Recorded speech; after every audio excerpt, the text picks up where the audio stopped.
दिवाळीच्या फराळामधील चकली हा पदार्थ सर्वांच्याच आवडीचा असतो. फराळासाठी असो किंवा मधल्या वेळेत खाण्यासाठी असो. आज आपण तांदळाची चकली बनवणार आहोत, जी बनवायला सोपी आहे. भाजणीच्या चवीची जर चकली तुम्हाला खायची असेल तर या पद्धतीने चकली नक्कीच ट्राय करा, जी बनवायला सुद्धा सोपी आहे. खमंग, खुसखुशीत, बनवायला सोपी. चला बनवूया खुसखुशीत अशी भाजणीची चकली. तर त्याआधी तुम्ही चॅनलवर नवीन असाल तर नक्कीच सबस्क्राईब करा. तांदळाची चकली बनवण्यासाठी 3 वाटी तांदूळ घेतले आहेत. हा तांदूळ रेशनचाच आहे. हे मी स्वच्छ धुवून सुकवून घेतले आहे. रेशनचा तांदूळ ऐवजी कोणताही जाड तांदूळ तुम्ही घेऊ शकता. त्याच वाटीने 1 वाटी डाळवं घ्यायचं आणि 1 वाटी पोहे घ्यायचे आहेत. पोहे तुम्ही जाड किंवा बारीक कोणतेही घेऊ शकतात. आता सर्वप्रथम आपण तांदूळ भाजून घेऊयात. वर मी कढई ठेवली आहे. कढई ही जाड तळाचीच घ्या. त्यामध्ये मी तांदूळ घालून घेतले. गॅसची फ्लेम मिडियमच ठेवून तांदूळ 5 ते 6 मिनिटं छान भाजून घ्यायचे आहे. तांदूळामधील ओलसरपणा निघून जाते. तांदूळ भाजून घेतल्यानंतर सुती कापडावर आपल्याला काढून घ्यायचे, म्हणजे ते ओलसर होणार नाहीत किंवा ओलसर त्याला घाम वगैरे येणार नाही. त्यानंतर डाळवं भाजायचं. डाळवं आधीच भाजलेलं असतं, त्यामुळे 2 ते 3 मिनिट भाजून घ्यायचं. डाळवं भाजून झालं, आता काढून घेऊयात. आता आपण पोहे भाजून घ्यायचे आहेत. येथे मी जाड पोहे वापरले आहेत. तुम्ही पातळही पोहे वापरू शकता. पोहे छान कुरकुरीत होईपर्यंत आपल्याला भाजून घ्यायचे आहेत. आता आपण पोहेसुद्धा काढून घ्यायचे आहेत. आता लगेचच 5 चमचे धणे आणि 2 चमचे जिरे आपल्याला भाजून घ्यायचे आहेत. थोडंसं सुगंध येईपर्यंत भाजून घ्यायचे आणि मग आपल्याला काढून घ्यायचे आहेत. फार वेळ भाजायचे नाही, त्याचा रंग बदलेल आणि चव देखील. सर्व साहित्य आता आपण भाजून घेतलं आहे. सर्व भाजणीचं साहित्य भाजून घेतल्यानंतर एखाद्या सुती कापडावर घालून थंड करून घ्यायचं. लगेचच ताटामध्ये घालायचं नाही, त्यामुळे घाम येतो आणि पुन्हा साहित्य ओलसर होते. म्हणून सुती कापडावर थंड करण्यासाठी घाला. पूर्ण थंड करूनच घ्यायचं. आता आपण हे मिक्सरला दळून घेऊयात. थंड झाल्यानंतर मी हे मिक्सरवरूनच दळून घेतलं आहे. दळल्यानंतर चाळणीने चाळून घ्या. गिरणीवरून दळताना थोडंसं जाडसरच दळून आणायचं, जसं आपण भाकरीचं पीठ दळून आणतो अगदी त्याप्रमाणे. आता आपण लगेचच चकल्या बनवायला घ्यायच्या आहेत. येथे मी वाटी घेतली आहे. त्यामध्ये हे पीठ थोडंसं दाबून भरायचं, हलक्या हाताने भरायचं नाही. चकलीचं पीठ वाटीने मोजून घ्यायचं आहे. यासाठी पाण्याचा अंदाज चुकणार नाही आणि पीठसुद्धा व्यवस्थित मळलं जाईल. 4 वाटी हे चकलीचं पीठ आहे. आता या चकलीच्या भाजणीच्या पिठामध्ये आपल्याला 3 ते 4 चमचे तीळ घालायचे आहेत. त्याच्यानंतर आपण ओवा घालणार आहे 1 चमचा. त्यानंतर तिखट घालायचं आहे 1 चमचा. हळद घालायची आहे आपल्याला पाव चमचा आणि हिंग घालायचा आहे पाव चमचा. आणि यामध्येच आपल्याला चवीनुसार मीठसुद्धा घालून घ्यायचं आहे. येथे आता यामध्ये आपल्याला धने जिरे घालायची गरज नाही. ते आपण तांदूळ भाजतानाच आपण यामध्ये धने जिरेही वापरले आहेत. तांदूळ वापरून जे पीठ तयार केलं आहे त्या सर्वच पिठाचा मी चकल्या बनवणार आहे. त्यासाठी मी हे सर्वच मसाले घालून घेतले आहेत. आता हे सर्व साहित्य व्यवस्थित मिक्स करून घ्यायचं आहे आणि आता आपण यासाठी मोहन बनवणार आहोत. आता या पिठासाठी तेलाचं मोहन किती लागेल हे मी तुम्हाला सांगते. ज्या वाटीने पीठ मोजून घेतलं त्याच वाटीने अर्धी वाटी तेल घेतलेलं आहे आणि वजनी प्रमाणात हे तेल 100 ग्रॅम आहे. 4 वाटी चकलीच्या पिठासाठी हे प्रमाण अगदी बरोबर आहे. त्यामुळे जास्त तेल वापरू नका. ह्यापेक्षा जास्त तेल तुम्ही वापरलं तर चकली तेलामध्ये विरघळते.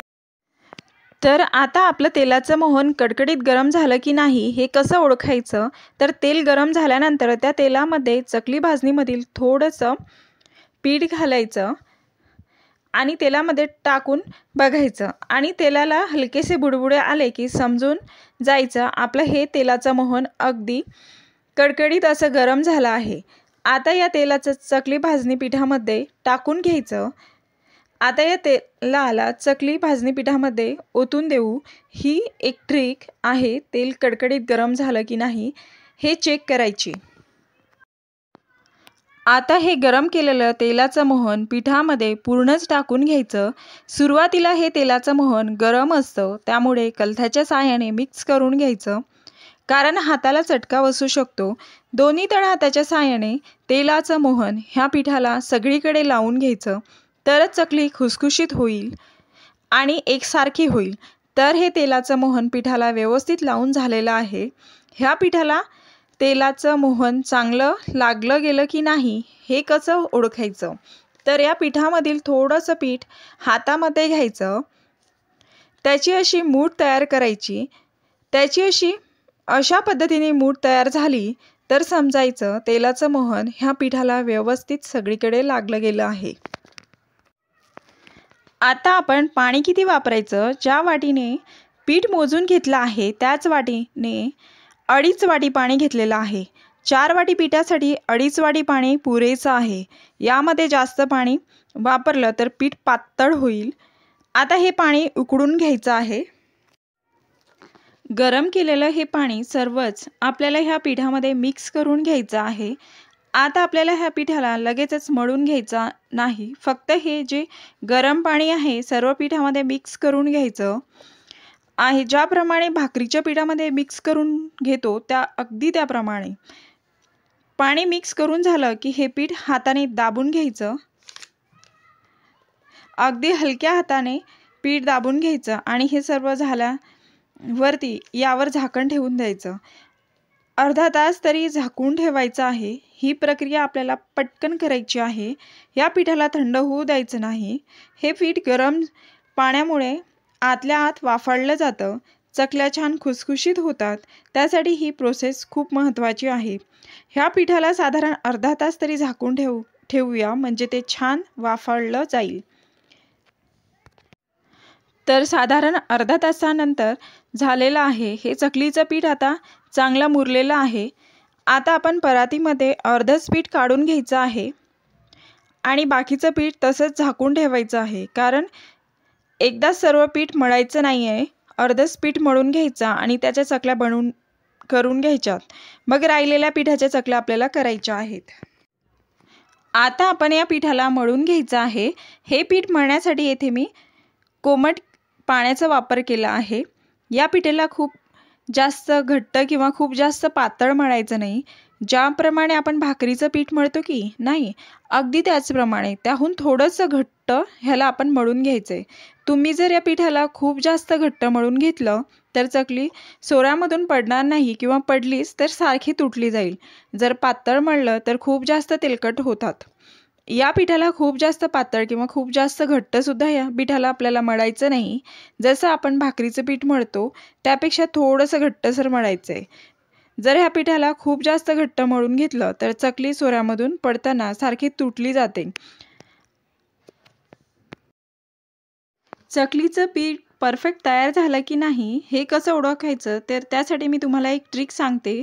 हे मळून घेतलेलं चकलीचं पीठ असं हातावर घ्यायचं, या पिठामध्ये बोट रोवायचं आणि बोट रोवल्यानंतर पिठाला कुठेही क्रॅक गेला नाही तर आपलं चकलीचं पीठ परफेक्ट तयार झालं असं समजायचं।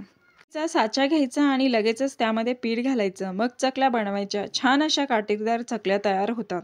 स्टार आकाराचा पात घ्यायचं, त्याचा जो खरखरीत भाग असतो ना तो साच्याच्या बाहेरच्या बाजूला ठेवायचा, गुडगुडीत भाग आतल्या बाजूला ठेवायचा। ही ट्रिक वापरल्याने चकल्या छान काटेरी तयार होतात आणि चकलीचं पीठ छान तयार असेल तर चकलीला काठेही छान पडतात आणि त्या चिरत नाहीत, तुटत नाहीत, अगदी परफेक्ट चकल्या तयार होतात। पीठ तयार करताना ते व्यवस्थित मळून घ्यायचं, म्हणजे चकली एकसारखी तयार होते। अशाच पद्धतीने सर्वच चकल्या बनवायच्या आहेत। बघाल छान काटेरीदार चकली तयार झाली आहे। भाजणीच्या चवीची चकली जर तुम्हाला खायची असेल तर ही चकली जरूर ट्राय करा। चकलीचे जे वेडे असतात ते जवळ घ्यायचे, म्हणजे तेलामध्ये सुटत नाही। चकली पाडून झाल्यानंतर शेवटचं जे टोक असतं ते देखील बंद करून घ्यायचं, त्यामुळे देखील चकली तेलामध्ये सुटत नाही। चकली पाडत असताना सोऱ्या खूप वरती धरायचा नाही, खालीच पकडायचा. नाहीतर काय होतं, चकलीचं जे तार असते ती तुटली जाते. चकलीला काटे बघा काय सुंदर येतात. येथे माझ्या चकल्या पाडून झालेल्या आहेत. चकल्यांना मी तळून घेते. चकलीसाठी आपलं तेल परफेक्ट गरम झालं की नाही हे कसं ओळखायचं, तर तेलामध्ये चकलीचा छोटासा गोळा टाकून बघायचा. तो पटकन तळून वरती आला तर समजायचं आपलं तेल परफेक्ट गरम झालं आहे. ह्यामध्ये एक एक चकली घालून घेऊ. बऱ्याच जणांना चकली तेलामध्ये हाताने सोडायची भीती वाटते, तर अशी वेळेस अशा उलटण्यावरती चकली घ्यायची, अलगद तेलामध्ये सोडून द्यायची. तुम्ही बघू शकता मी ज्याप्रमाणे चकली तेलामध्ये सोडते त्याप्रमाणे. तर आहे की नाही सोपी ट्रिक. गॅस मध्यम आचेवर ठेवायचा. फार धूर निघेपर्यंत तेल गरम करायचं नाही, नाहीतर चकली आतमध्ये कच्ची राहते, व्यवस्थित तळली जात नाही. गॅस मध्यम आचेवर ठेवायचा. सुरुवातीपासून शेवटची चकली तळेपर्यंत अजिबात गॅसची फ्लेम कमी जास्त करायची नाही, नाहीतर तेलाचं टेम्परेचर कमी जास्त होतं. चकली एका बाजूने व्यवस्थित तळल्यानंतर ती दुसऱ्या बाजूने पलटून घ्यायची. तेलाचे वरचे हे बुडबुडे कमी झाले म्हणजे चकली आतपर्यंत व्यवस्थित तळली गेली आहे. खूप बुडबुडे येत असतील तर चकली आतून कच्ची आहे ती व्यवस्थित तळून घ्यायची. तेलावरचे बुडबुडे कमी होऊन ती जर तेलावर तरंगते, चकली आतपर्यंत व्यवस्थित तळली गेली आहे. अशाच पद्धतीने पूर्ण चकल्या बनवून घेतल्या. त्या पूर्ण थंड होऊ द्यायच्या. लगेचच हवाबंद डब्यात भरून ठेवायच्या. चकली तळल्यानंतर फार वेळ हवेत राहिली तरीही देखील वातड होते. चकली थंड झाली की लगेचच हवाबंद डब्यात भरून ठेवायची. बरेच दिवस टिकणारी खमंग, खुसखुशीत, काटेदार अशी चकली बघता क्षणी खावीशी वाटते.